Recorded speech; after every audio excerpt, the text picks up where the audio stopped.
नमस्कार, मैं हूं आशुतोष और आप देख रहे हैं सत्यहिंदी.com। सत्यहिंदी.com के खास कार्यक्रम आशुतोष की बात में आपका स्वागत है। आपको याद होगा बहुत पहले जब बिहार के अंदर लालू प्रसाद यादव मुख्यमंत्री थे, उनका परिवार की सरकार चला करती थी, तो बिहार के बारे में एक जुमला बड़ा मशहूर था कि बिहार में तो जंगल राज है।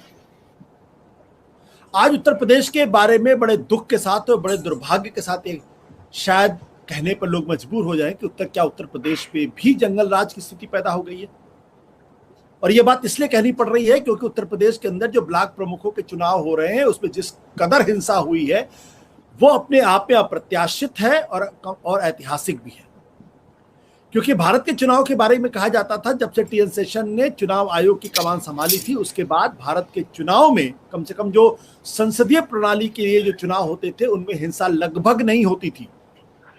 अन्यथा पहले चुनाव जब होते थे तो लोगों को डेड बॉडीज मिला करती थी, बूथ लूटे जाते थे, नामांकन भरने के लिए लोगों को जो है वो मना किया जाता था, तमाम तरीके की घटनाएं होती थी। और जब भी वोट पड़ते थे उसके अगले दिन अगर आप अखबार उठा के देखते तो कम से कम 8-10 लोगों की मृत्यु की खबर आया करती थी। सौभाग्य की बात है कि उत्तर प्रदेश से इस तरीके की खबर नहीं आई है। लेकिन उत्तर प्रदेश में ब्लॉक प्रमुखों के चुनाव को लेकर जिस कदर हिंसा हुई है वो भी अपने आप में अप्रत्याशित है। ऐसे में सवाल यह उठता है, क्या उत्तर प्रदेश के मुख्यमंत्री योगी आदित्यनाथ का प्रशासन पर से जो कंट्रोल था, जो नियंत्रण था, वो पूरी तरीके से हट चुका है? क्या प्रशासन उनकी बातों को सुनने के लिए तैयार नहीं है? क्या उत्तर प्रदेश की भारतीय जनता पार्टी या जो दूसरे समाजवादी पार्टी के लोग हैं वो पूरी तरीके से बेलगाम हो चुके हैं? अगर यह स्थिति है तो फिर ये कहना पड़ेगा कि क्या उत्तर प्रदेश में बिहार की तरीके से जंगल राज की स्थिति पैदा हो गई है। मैं ये मानने के लिए तैयार नहीं कि उत्तर प्रदेश के मुख्यमंत्री जो बहुत ही दबंग मुख्यमंत्री माने जाते हैं, जिनका कहना यह है कि अगर जो बदमाश हैं, जो गुंडे हैं, जो मवाली हैं, उत्तर प्रदेश में अब अगर कुछ करेंगे तो उनको ठोक दिया जाएगा। तो क्या इस चुनाव के दौरान ठोको नीति पूरी तरीके से सफल हो गई है? या फिर यह कहा जाए कि जिस तरीके से पंचायत चुनाव में भारतीय जनता पार्टी की हार हुई बुरी तरीके से, अब उस हार की भरपाई करने की कोशिशें की जा रही हैं। ऐसा नहीं है कि सिर्फ भारतीय जनता पार्टी के लोगों पर ही हिंसा फैलाने के आरोप लग रहे हैं, आरोप तो समाजवादी पार्टी पर भी लग रहे हैं। लेकिन प्रशासन कहां है? प्रशासन इस हिंसा को रोक क्यों नहीं पा रहा है? तो सवाल यह भी खड़ा होता है, क्या प्रशासन, उत्तर प्रदेश की सरकार इस हिंसा में बराबर की भागीदार है? अगर भागीदार है तो फिर उत्तर प्रदेश के मुख्यमंत्री योगी आदित्यनाथ पर लोग कैसे और किस तरीके से भरोसा करेंगे? क्योंकि 2017 का जब विधानसभा का चुनाव हुआ था तब यही कहा गया था उत्तर प्रदेश में कानून व्यवस्था की स्थिति बर्बाद हो चुकी है, खराब हो चुकी है, लिहाजा भारतीय जनता पार्टी को स्थान मिलना चाहिए ताकि भय मुक्त समाज की स्थापना हो सके, नए सिरे से लोग खुलेआम सड़कों पर घूम सकें, परिवार और महिलाओं को किसी तरीके का सुरक्षा का बोध ना हो और लोकतंत्र जिंदा रह सके। अगर ये हिंसा है तो सवाल योगी आदित्यनाथ से पूछा जाएगा। और आज इसी पर करेंगे चर्चा। और हमारे साथ कई मेहमान हैं। हमारे साथ है सिद्धार्थ कलहंस सीधे लखनऊ से, हमारे साथ है संजय शर्मा जी जो 4 PM अखबार के संपादक हैं, हमारे साथ CNBC आवाज के पूर्व संपादक आलोक जोशी जो इस वक्त लखनऊ में पिछले कम से कम 2.5 महीनों से बल्कि 3 महीनों से, और हमारे साथ है अम्बरीश कुमार जी जो वैसे तो उत्तराखंड में इस वक्त है लेकिन उत्तर प्रदेश उनका जिसे कहते हैं कर्म भूमि रही है पत्रकारिता के तौर पर, और ऐसे पत्रकार हैं जिनका सम्मान पूरे उत्तर प्रदेश में मुख्यमंत्री कोई भी हो हर मुख्यमंत्री करता है, तो उनकी क्रेडिबिलिटी पर सवाल कहीं से पैदा नहीं होता है। संजय जी, आज जो ब्लॉक प्रमुखों के चुनाव में जो कुछ हुआ है उसके लिए आप किसे जिम्मेदार मानते हैं? समाजवादी पार्टी के अखिलेश यादव को, भारतीय जनता पार्टी के योगी आदित्यनाथ को, बहुजन समाज पार्टी की मायावती को, या कांग्रेस पार्टी की प्रियंका वडेरा को? देखिए आशुतोष जी, विपक्ष भी अगर गुंडागर्दी कर रहा है तो उस गुंडागर्दी को रोकने की जिम्मेदारी सरकार की होती है, विपक्ष की नहीं होती है। यूपी के 20 जिलों से ज्यादा ये खबरें आई हैं कि भयंकर बवाल हुआ है, और एक सीन जो आज सामने आया जो बहुत वायरल हुआ, उसमें एक महिला जो नामांकन कराने जा रही थी उसकी साड़ी खींची गई। वहां पुलिसकर्मी मौजूद है, उस पुलिसकर्मियों के सामने उस महिला की साड़ी खींची जा रही है। कई जगह ऐसे पुलिस वालों के सामने से फॉर्म लेके फाड़ दिया जा रहा है। लाठियां चलाई जा रही हैं, गोलियां चल रही हैं, पथराव हो रहा है। ऐसा लग ही नहीं रहता कि उत्तर प्रदेश में आज कहीं पुलिस या प्रशासन या सरकार कहीं है। डीजीपी को आए हुए भी हफ्ता भर भी नहीं हुआ है और आके बड़ी बड़ी बातें की थी उन्होंने कि वो कानून का राज स्थापित होगा और किसी को भी कानून से खिलवाड़ करने की इजाजत नहीं दी जाएगी। लेकिन मुझे लगता है आज ये पूरी मिशनरी को, पूरे डिपार्टमेंट को, पूरा ऑफिसर्स को ये सीधा आदेश था कि किसी भी कीमत पे जितने ज्यादा से ज्यादा निर्विरोध चुनाव के लोग जीत जाए सत्ता के, उनको जिताना है। नतीजा ये हुआ कि जिले जिले में हंगामे होते रहे, पथराव होते रहे, मारपीट होती रही, मगर डीएम और एसपी आंखें बंद करके बैठे रहे। मैं बड़ा हैरान था कि आज तक के चैनल पे, एबीपी चैनल पे इनके पत्रकारों की लाइव पिटाई देखी है। आज तक के चैनल का एटा में जो रिपोर्टर था उसके हाथ से खून टपक रहा था। जिन हाथों में कलम होनी चाहिए, कैमरा होना चाहिए थे, वो खून टपकते हुए हाथ थे। तो मुझे हैरान ही था कि एक निर्वाचन आयोग नाम के प्राणी होते हैं, उत्तर प्रदेश से बैठते हैं, टीवी चैनल पे खबर वो भी देख रहे होंगे कि इतनी गुंडागर्दी हर जिले में हो रही है, लेकिन खामोश बैठे। मेरे लिए ये भी हैरानी की बात थी, संवैधानिक प्रमुख है राज्यपाल जी, उनके अभी टीवी चल रहा होगा, आज वो पूरे दिन देखती रही कि जिले जिले से गुंडागर्दी हो रही है, पथराव हो रहा है, गोली चल रही है, लेकिन वो भी खामोश बैठे। जगत प्रकाश नड्डा जी आ गए थोड़ी देर पहले लखनऊ में। अब मुझे नहीं पता कि उनकी जानकारी में आया होगा या नहीं आया होगा कि उनकी सरकार ने आज जो लोकतंत्र की जिस तरह हत्या जिले जिले में करी है, वो उन तक संज्ञान आया होगा या नहीं आया होगा। लेकिन आज की तस्वीर से बिल्कुल साफ है कि सरकार नाम की कोई चीज होती है, कम से कम उत्तर प्रदेश में आज ये कहीं पे भी देखने को नहीं मिल रहा था। माता प्रसाद पांडे पूर्व विधानसभा अध्यक्ष जैसे बड़ी शरीफ आदमी है, कभी किसी से ऊंची आवाज में बात नहीं करते हैं, उनकी गाड़ी पे पथराव किया गया, उसे धक्का मुक्की की गई, लालजी वर्मा के हाथ से पर्चा लेके फाड़ दिया गया। लग ही नहीं रहा था कि लोकतंत्र डेमोक्रेसी है। इससे अच्छा तो कह दिया जाता विपक्ष की आपको चुनाव नहीं लड़ना है, हम सब निर्विरोध जिता लेंगे, जीते कोई हारे कोई, लेकिन कोई गुंडागर्दी कर रहे हैं तो सरकार की साख पर सवाल खड़ा होता है। और आज पूरी साख खराब हो गई सरकार की। सिद्धार्थ जी, आप जो बात संजय शर्मा कह रहे हैं, क्या आप उनसे सहमत हैं? क्या जो योगी आदित्यनाथ, जिनका जो एक मुख्यमंत्री के तौर पर एक दबंग मुख्यमंत्री माने जाते हैं, जिनके बारे में पश्चिम बंगाल के जो बीजेपी के प्रदेश अध्यक्ष कहते हैं जो कुछ उत्तर प्रदेश में हुआ बिल्कुल यही पश्चिम बंगाल में भी होगा, और यही भारतीय जनता पार्टी है जो इस बात को बड़ा मुद्दा राष्ट्रीय स्तर बना रही थी कि दरअसल पश्चिम बंगाल में पंचायत के चुनाव में ममता बनर्जी की सरकार ने जिस तरीके से गुंडागर्दी की थी उससे बहुत सारे लोग अनअपोज्ड चुने गए। क्या वही इतिहास आज उत्तर प्रदेश के अंदर दोहराया जा रहा है, या फिर यह कहा जाए कि प्रशासन पर से योगी आदित्यनाथ की पकड़ पूरी तरीके से खत्म हो चुकी है? देखिए आशुतोष जी, घटनाओं के बारे में काफी कुछ जिक्र कर दिया है अभी संजय जी ने। दरअसल ये हिंसा आज हुई क्यों और इसे रोका क्यों नहीं जा सका? पंचायत के चुनाव में अगर आज कोई भारतीय जनता पार्टी का पक्ष रखने के लिए हमारे बीच में नहीं है, अगर होते तो शायद यही कहते कि पिछली बार जब समाजवादी पार्टी की सरकार थी या उससे पहले जब बहुजन समाज पार्टी की सरकार थी तो भी ऐसा होता रहा है।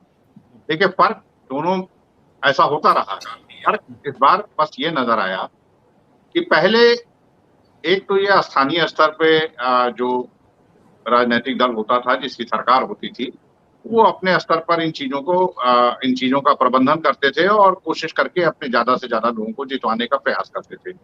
पहली बार ये उत्तर प्रदेश में देखा गया है कि जैसे कि कोई एक फरमान हो पूरे के पूरे प्रशासन को जो जिलों में बैठा हुआ है, जिसमें पुलिस कप्तान, जिलाधिकारी शामिल होते हैं, कि आपको इस तरह के नतीजों पर काम करना है। और चूंकि इलेक्ट्रोड का साइज बड़ा है, जिला पंचायत के चुनाव जिस तरीके से स्मूथली देखे हमने कि बड़े आराम से सब कुछ जिला प्रशासन पर छोड़ दिया गया और उसने निर्विरोध ज्यादातर जगहों पर, और जहां निर्विरोध की नौबत नहीं थी, चुनाव ही होना पड़ा, वहां पर आराम से सत्ताधारी दल को जिताकर भेज दिया।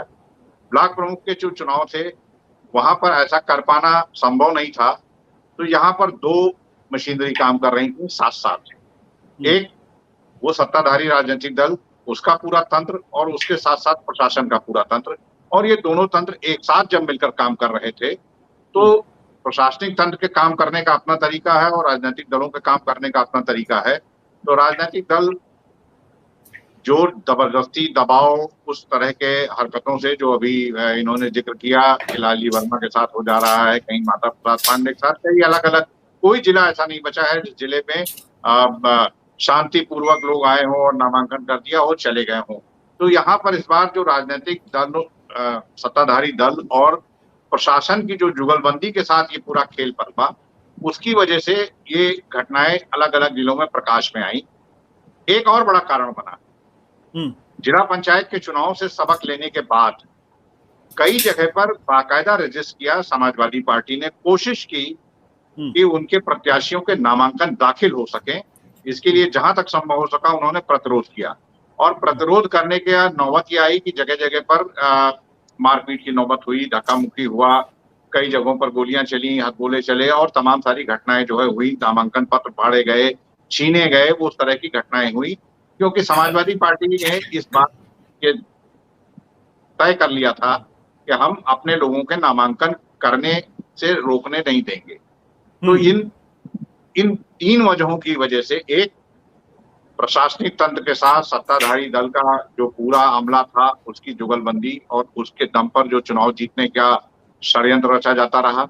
दूसरा, जो प्रमुख विपक्षी दल है समाजवादी पार्टी, उसने कड़ा प्रतिरोध जताया, कड़ा प्रतिरोध उसने सामने पैदा किया, उसकी वजह से।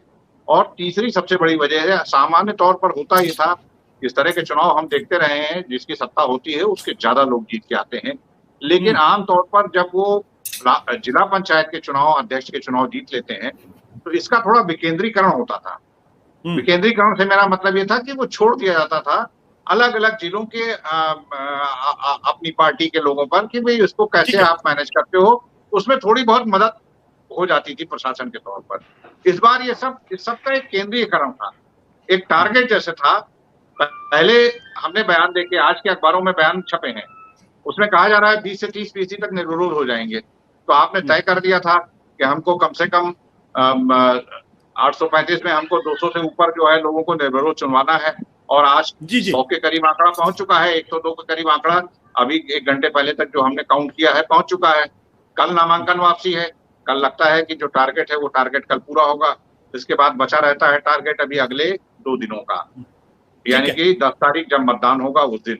और उस दिन क्या कुछ देख सकते हैं, इसकी कल्पना करना कल्पना से परे निकल रहा है कि क्या हो सकता है जब मतदान होगा, और जिन जगहों पे लोग किसी तरीके से चुनाव मैदान में डटे रहे हैं वो कैसे इस प्रतिरोध को झेलेंगे या कितना प्रतिरोध खड़ा कर पाएंगे। ठीक है अमरीश जी, आपका तो हम बहुत अनुभव उत्तर प्रदेश की राजनीति को देखते हुए, उत्तर प्रदेश के बहुत सारे मुख्यमंत्रियों से आपके व्यक्तिगत रिश्ते भी रहे हैं और आपने तमाम मुख्यमंत्रियों कार्यकलाप को देखा है।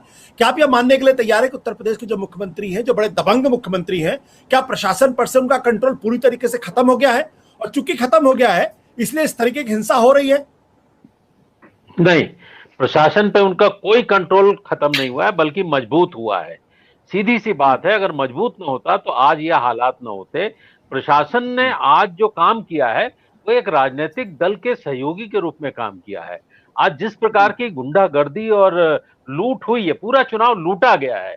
ये दौर मैंने देखा है 80 के दशक में, 90 के दशक के शुरुआती दौर में बिहार में होता था, वो आज उत्तर प्रदेश में हुआ है। जब अखिलेश यादव चुनाव जीत के आए थे और शपथ नहीं ली थी, उससे पहले आप ध्यान रखिए कि ध्यान देंगे मीडिया पे एक हेडिंग चलती थी, अखिलेश का गुंडा राज। आज आपको कोई हेडिंग दिखी है? 14 से ज्यादा जिलों में गुंडागर्दी हुई है, लेकिन कहीं पे कोई हेडिंग नहीं। मीडिया के 2-2, 3-3 पत्रकार बुरी तरह मारे गए, पीटे गए हैं, उनके ही चैनल पे आप खबर देख लीजिए। तो मीडिया की भूमिका तो अलग थी। प्रशासन पूरी तरीके से भारतीय जनता पार्टी के साथ कंधे से कंधा मिलाकर के इस चुनाव को लूट रहा था। तो ऐसी दुर्भाग्यपूर्ण स्थिति हमें पहली बार दिखी। हमें यह लगता है कि ये दबाव लगातार हो रहा था, योगी आदित्यनाथ पे पड़ रहा था कि उत्तर प्रदेश में जो पंचायत चुनाव की हार हुई है, तो ब्लॉक प्रमुख, जिला पंचायत अध्यक्षों को जीत करके वो उस हार को दबाना चाहते हैं। ये बहुत मुश्किल है। ऐसे में साफ लग रहा है कि प्रशासन को निर्देश था और उसने उसी तरह काम किया। सबसे शर्मनाक भूमिका अगर किसी की है तो वो चुनाव आयोग की है। चुनाव आयोग ने क्या किया समझ में नहीं आ रहा। ऐसी हालत आपने पिछले 10 साल में, 15 साल में हम लोगों ने इस तरीके से नहीं देखी है।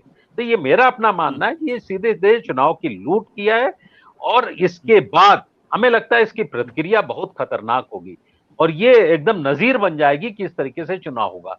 और समाजवादी पार्टी के बारे में तो कहा जाता था ना गुंडों की पार्टी है, लेकिन ये तो साधु संतों की पार्टी थी।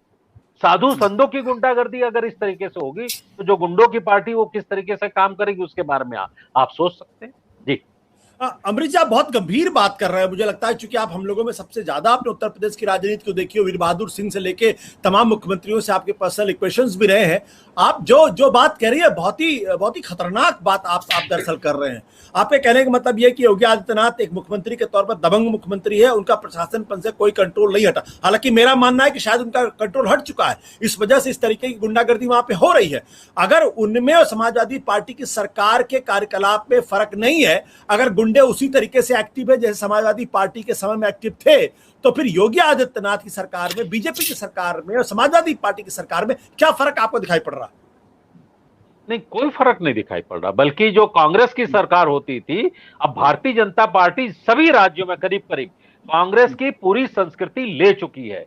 भारतीय जनता पार्टी अब कांग्रेस पार्टी में बदल चुकी है। जो गुंडागर्दी की शुरुआत थी हमारे देश के अंदर हुई है, तो ये संजय गांधी का जो दौर आया उसके दौर में हुई है, और वो अब सारा काम भारतीय जनता पार्टी भी कर रही।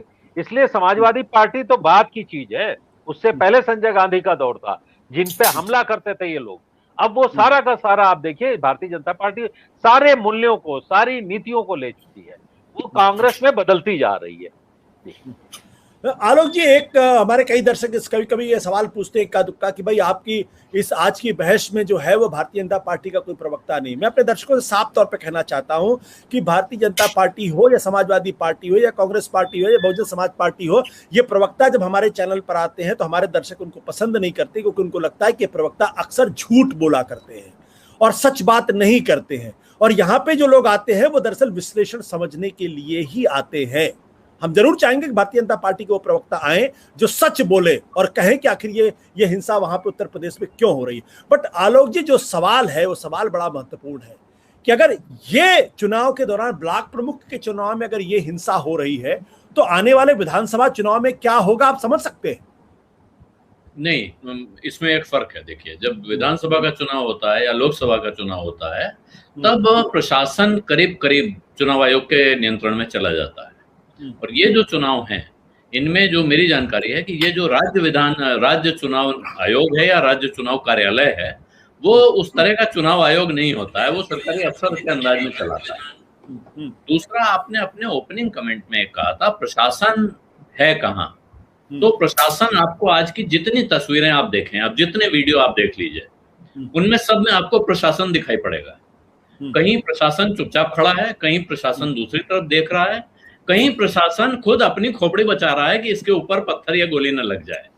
सीतापुर के वीडियो हैं, देख लीजिए, पुलिस वाले भागते दिख रहे हैं कि वो किसी कहीं अपने आप गोली न खा जाए। फिर लौट के आते हैं, जब मैदान खाली हो जाता है तब हल्ला मचाते हैं कि भाई गाड़ी लाओ, इसको उठाओ और ले जाओ। तो प्रशासन वहां है। ADG law and order, ADG LO, यहाँ एक अधिकारी हैं, इनका नाम पहली बार बहुत प्रोमिनेंटली जो सुना गया, जो यहाँ के लोग हैं लखनऊ में वो तो सुनते होंगे, बाकी सबने पहली बार इनका नाम बड़ी प्रमुखता से सुना जब विकास दुबे को मध्य प्रदेश से उत्तर प्रदेश लाया जा रहा था। उस अभियान के प्रभारी अधिकारी थे। उसका क्या हुआ आपको पता है। आज भी उनका बयान आया है इस पूरे घटनाक्रम के बाद। शाम को उन्होंने कहा कि जहां जहां शिकायतें आ रही हैं वहां एफआईआर दर्ज की जाएगी। जहां पुलिस का अफसर खड़ा है उसके सामने एक महिला की साड़ी खींची जा रही है, जहां एक पुलिस का अफसर खड़ा है उसके सामने गोली मारकर एक आदमी को उड़ा दिया जाता है, कहीं बम फट रहे हैं, कहीं गोली चल रही हैं। तो दो पत्रकारों का जिक्र भी संजय जी ने भी किया और सिद्धार्थ ने भी किया। ये दो अलग अलग चैनलों के पत्रकारों के साथ जो हिंसा है वो वीडियो मैंने देखा है, आप भी अगर देखेंगे तो कैसे दौड़ा कर मार रहे हैं। और मैं नहीं जानता हूं कि उनके चैनल भी अभी तक ये बता पाए हैं कि नहीं कि उत्तर प्रदेश में हिंसा हुई है, या अभी तक वो स्वराज के ही गाने गा रहे हैं। ये एक चैनल ऐसा है जिसने काफी देर तक, मैं आज संयोग से मैं टीवी देखता नहीं हूं, आज मैंने बैठ के देखता रहा शाम के समय, और ये अंग्रेजी में कहते हैं you have to see it to believe it. अगर आपने वो नज़ारे देखे नहीं है तो किसी के कहने से यकीन नहीं होगा, ऐसा नज़ारा है। और ये एक जगह नहीं, 50 जगह है।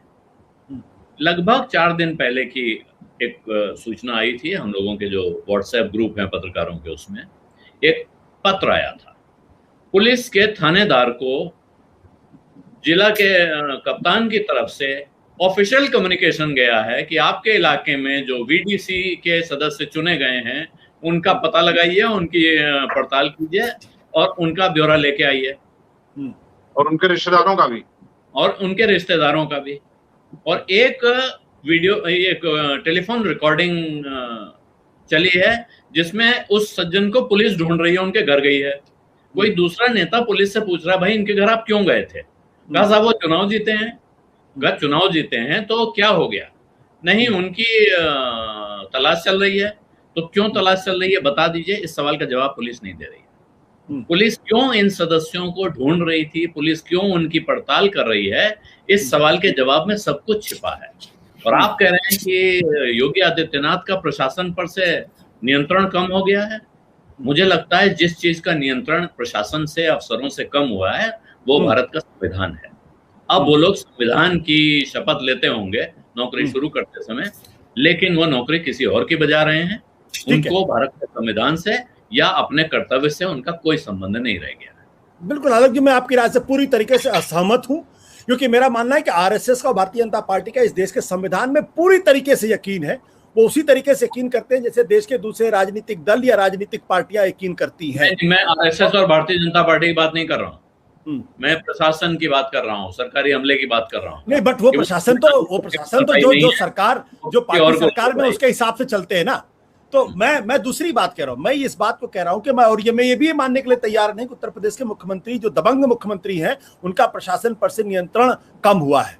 लेकिन मैं ये जानना चाहता हूं संजय जी कि आखिर ऐसा क्यों हो रहा है उत्तर प्रदेश के अंदर, जहां हम सब लोगों को गर्व होता है, क्योंकि हम सारे लोग लगभग यहाँ बैठे हुए उत्तर प्रदेश के रहने वाले हैं। वहां पे एक मुख्यमंत्री जो अपनी दबंगई के लिए, दबंगई का मतलब बहुत ही कठोर प्रशासन के तौर पर मशहूर है।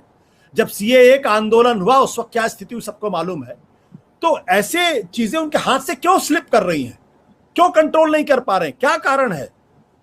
आशुतोष जी, आपने इतनी बार दबंग कह दिया तो वो दबंगी की पिक्चर आज डीएम और एसपी ने जिलों में दिखा दी कि वो लोग भी दबंग हैं, वो किसी की सुनने को तैयार नहीं है।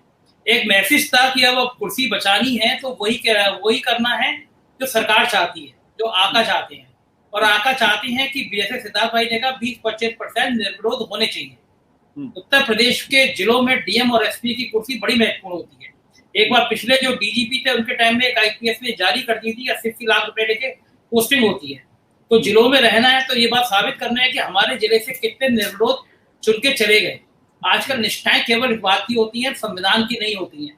वरना कोई कारण नहीं था कि जिलों में इस तरह डीएम और एसपी बैठे हों और किसी महिला की साड़ी सेंटर के बाहर खींच दी जाए, इस तरह किसी नेता के ऊपर हमला हो जाए, गोलियां चल जाए, पथराव चले जाए। अगर ये ऊपर से संदेश नहीं था कि किसी भी तरह से निर्विरोध हो जाए तो कम से कम अब तक 1 दर्जन जिलों के डीएम और एसपी को सस्पेंड हो जाना चाहिए था। जब तस्वीर सामने है कि पत्रकारों पे हमले हो रहे हैं, पत्रकारों के हाथ में खून से बह जा रहे हैं, तब भी जिले के दरोगा तक को किसी को सस्पेंड नहीं किया गया। एडीजी का बयान आया है, एफआईआर लिखी जाएगी। अब आप कल का रिकॉर्ड उठा के देख लीजिएगा, एफआईआर अधिकांश विपक्ष के ऊपर लिखी जाएंगी। 5% एफआईआर भी ऐसी नहीं होगी जो सत्ता पक्ष किसी नेता की संलिप्तता को साबित करे। तो ये इशारा ऊपर से था। और बड़ा कारण यह कि एमएलसी के चुनाव होने हैं, तो उनको उसमें जो रिक्त सीटें हैं उसमें कहीं ना कहीं वोटिंग दिखा के साबित करना है, मैक्सिमम सीटें करनी है, विधान परिषद में अपना बहुमत साबित करना है। तो ये सारी रणनीति थी। और एक बड़ी रणनीति ये थी कि इस समय 5 महीने बाद, 6 महीने बाद चुनाव की घोषणा होनी है। उस समय लगातार ये मैसेज देना है। जैसे जिला पंचायत अध्यक्ष जब 57 बन गए, तब मुख्यमंत्री जी ने आनंद फानंद में एक के बाद एक 1-to-1 चैनल को बुला के इंटरव्यू दिया। आमतौर पर वो इस तरह का इंटरव्यू देते नहीं है, एएनआई को बुलाते हैं और रिलीज कर देती है। लेकिन उस दिन अचानक से नवनीत सहगल जी का फोन जाता है, जल्दी से आइए, आप भी इंटरव्यू लीजिए। पहली बार मुख्यमंत्री कहते हैं, देखिए रिकॉर्ड तोड़ से हम लोग जीते और हमारे तो जिला पंचायत सदस्य भी सबसे ज्यादा जीते थे। जिस दिन जिला पंचायत सदस्यों का रिजल्ट आया था उस दिन भारतीय जनता पार्टी का कोई नेता इतने दावे के संग कहने की स्थिति में नहीं था कि हमारे सबसे ज्यादा जीते हैं, क्योंकि सबको पता था कि आपके 200-250 प्रत्याशी कम रह गए हैं। लेकिन जब रिजल्ट आ गया तो आप 2 महीने बाद, 1.5 महीने बाद दावा कर रहे हैं कि हमारे सबसे ज्यादा जीते हैं। तो जिला पंचायत अध्यक्षों के लिए जिस तरह दावे किए गए और जिस तरह मेन स्ट्रीम की मीडिया जो उन्होंने मैनेज कर रखी है 8-10 करोड़ के विज्ञापन में जो कुछ नहीं दिखाता, आज जिन चैनलों के पत्रकार पिटे हैं उन चैनलों पर लिखी खबर नहीं दिख रही है अपने पत्रकारों के पिटने की। तो जाहिर है कल फिर वो ये बात कहीं नहीं आएगी कि किस तरह अफसर गुंडागर्दी करते रहे। विशुद्ध एक उपन्यास था वर्दी वाला गुंडा, मैं तो आज उसका नजारा देख रहा था, बिल्कुल हकीकत वही थी। उत्तर प्रदेश में कहीं कानून व्यवस्था नजर नहीं आ रही थी दूर दूर से। तो ये चीजें खौफ पैदा करती हैं और आतंक पैदा करती हैं कि जिस तरह यहाँ पे संवैधानिक संस्थाओं को हरक्षण किया जा रहा है, जो बोल रहा है उसके खिलाफ जांचें हो रही हैं, FIR हो रही है। और आज जो बचा कुचा था, इलेक्शन था, उसका भी नमूना सरकार ने दिखा दिया कि एक लट की भाषा होती है, उसको भी बोलना हमको आता है। तो फिर डेमोक्रेसी बचती है उत्तर प्रदेश में? ये बहुत बड़ा सवाल है। मुझे लगता है जो दबंग वाला है, ठोक दो दबंग, ये नीचे तक दिख रहा है। अब पुलिस को लग रहा है बस ठोकना है और दबंगी दिखानी है, किसको दिखानी है उसे समझ नहीं आता। बट सिद्धार्थ जी, क्या समाजवादी पार्टी को बख्श दिया जाए? उनकी तरफ से कोई हिंसा नहीं हुई, अखिलेश यादव बड़े पाक साफ है।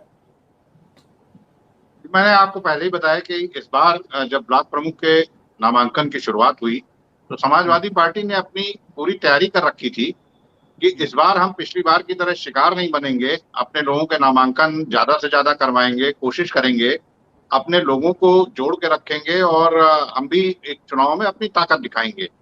तो इसमें कोई दो राय नहीं है कि पंचायत के चुनाव में जिला पंचायत के सदस्य हों जो कि सीधे सीधे दलों के प्रत्याशी उतरे थे मैदान में, बड़ी तादाद में जो ब्लॉक डेवलपमेंट काउंसिल BDC के जो सदस्य जीते वो भी ऐसे जीते जो भारतीय जनता पार्टी के खिलाफ लड़का चुनाव जीते हैं, भारतीय जनता पार्टी से संबंध नहीं रखते हैं।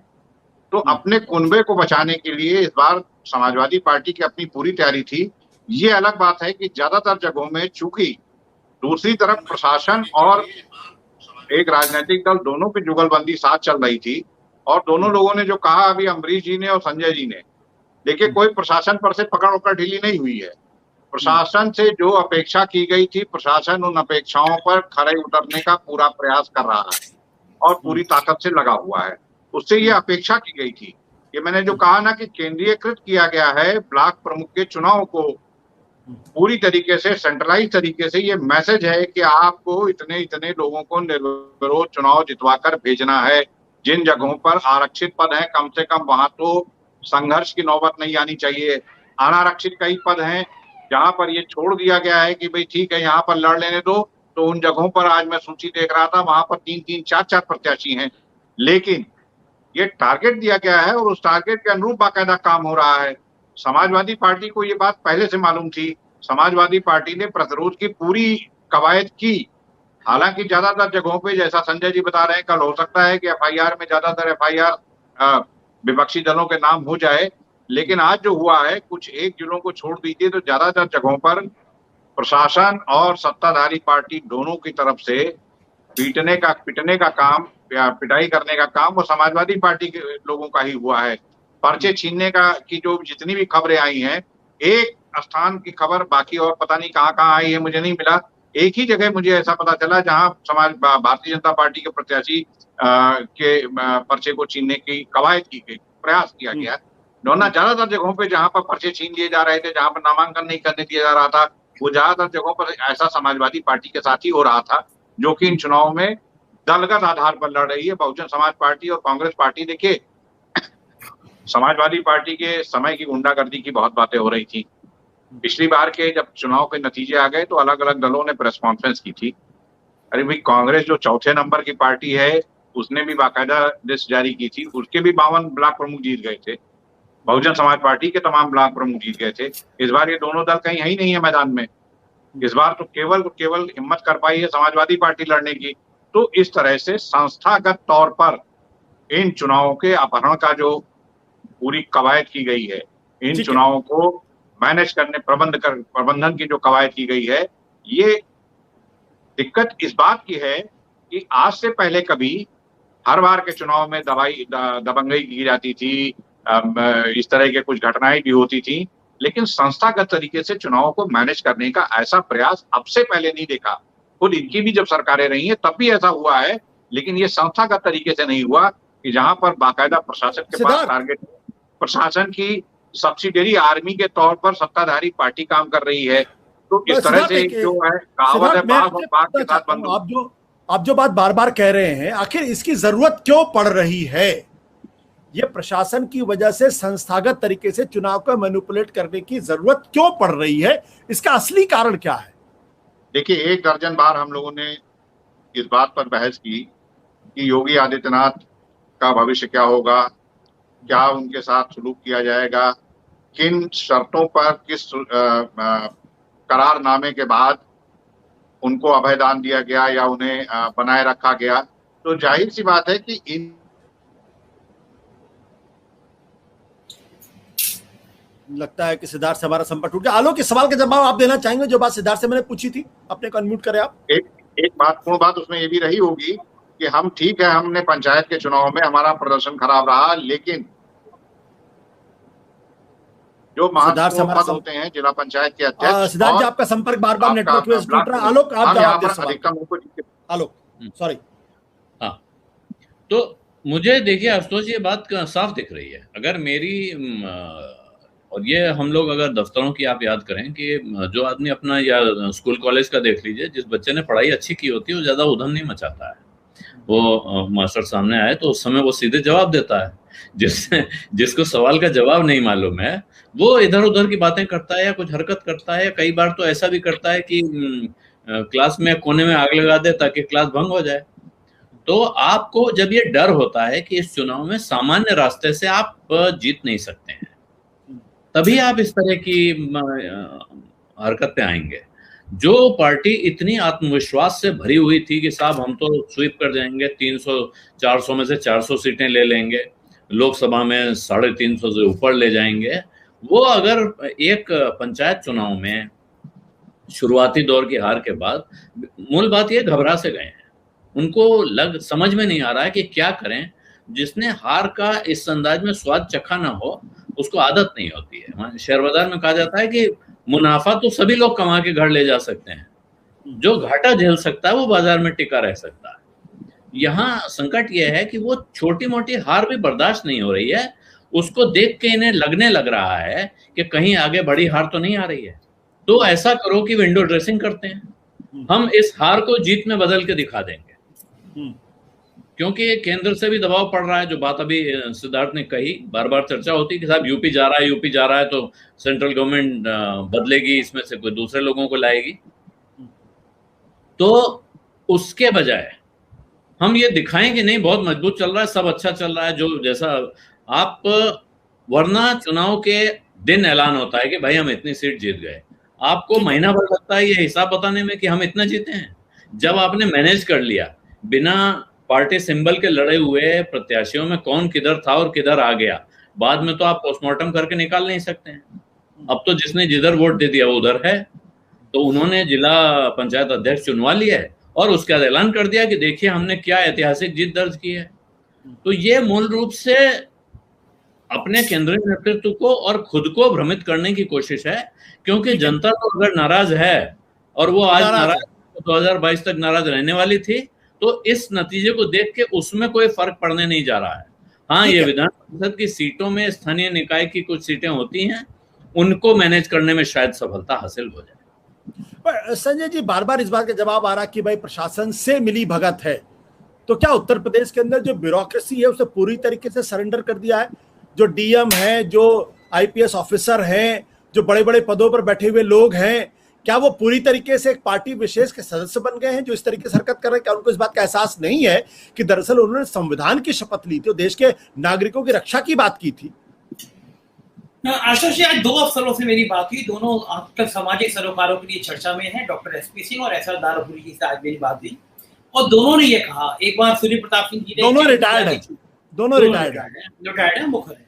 आज सूर्य प्रताप सिंह जी ने घटना का उदाहरण दिया कि वो बदायूं में डीएम से चुनाव की घोषणा हो गई, तो मुलायम सिंह जी का हेलीकॉप्टर उन्होंने बदायूं में उतरने नहीं दिया और कहा कि अब निर्वाचन आयोग की अनुमति के बिना हेलीकॉप्टर नहीं उतर पाएगा। दारापुरी जी ने भी कमोबश ऐसे कुछ उदाहरण दिए और दोनों ने माना कि जो हालात हो गई है नौकरशाही की, वो बिना बिल्कुल रीढ़ की हड्डी खत्म हो जाती है, वो उत्तर प्रदेश की नौकरशाही हो गई है। आप देखिए, कोरोना काल में आईएएस एसोसिएशन के अध्यक्ष को पीजीआई में एडमिट होने के लिए 10 घंटे लग गए। उनकी पत्नी गुहार करती थी। आईएएस एसोसिएशन का अध्यक्ष बहुत बड़ी चीज होता है उत्तर प्रदेश में। आईएएस एसोसिएशन खत्म हो गई है, टूट गई है, उसकी हिम्मत नहीं होती है कि मुख्यमंत्री के सामने बात कह सके।